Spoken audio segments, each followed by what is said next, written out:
Hello, this is Adrian Gollifer from AJG Regulatory Solutions.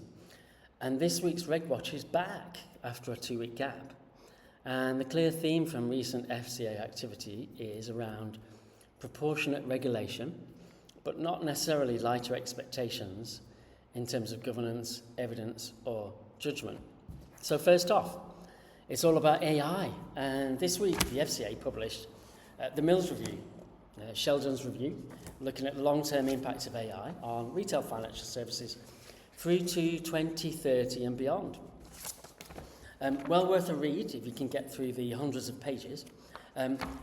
It's the opportunity I've been looking for a long time to use the word sexy with FCA regulation.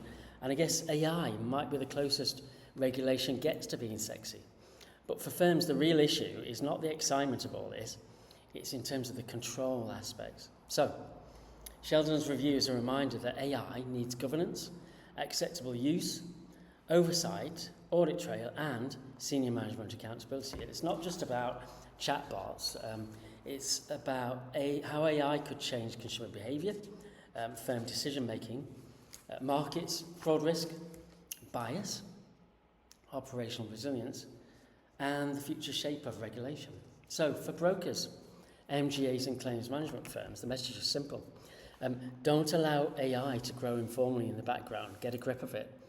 It's exactly why we held our webinar on this topic a couple of weeks ago, AI in financial services, and that focused on practical governance, things like acceptable use, approval rates, controls, hallucination risk, oversight, and audit trails.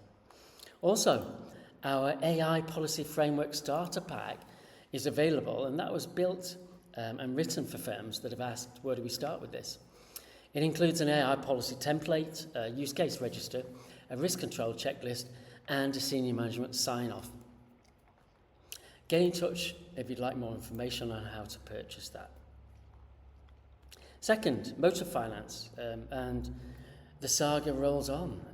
The FCA's proposed redress scheme has been partially suspended following legal challenge. I'm sure you're aware of that by now. And the FCA's message on this is that firms should not treat it as a reason to stand still. The outputs from the FCA have continued along these lines. Good records, clear customer communications, resource planning, and financial resilience remain key. That's all I need to say on that for the moment. We'll revisit that as the year continues. Third and fourth, intrinsically linked together, consumer duty and insurance rules. Consumer duty, the FCA is proposing to remove genuinely non-UK customer business from the duty scope where there is no clear UK link or reasonable expectation of UK protection. And in the insurance rules space, the consultation paper that you're looking for is CP26/22, and that proposes narrowing the ICOBs and PROD for source books for non-UK insurance business. In simple terms, the detailed UK conduct and product governance rules would apply where there is a clear UK connection, such as a UK customer or a UK-based risk. However, it should reduce unnecessary work for firms dealing with overseas business, and firms will still need a clear record of how they come to the decision on whether the customer is UK or non-UK. That's it for now. As always, feel free to get in touch should you need any more help or support on any of those topics. Speak soon.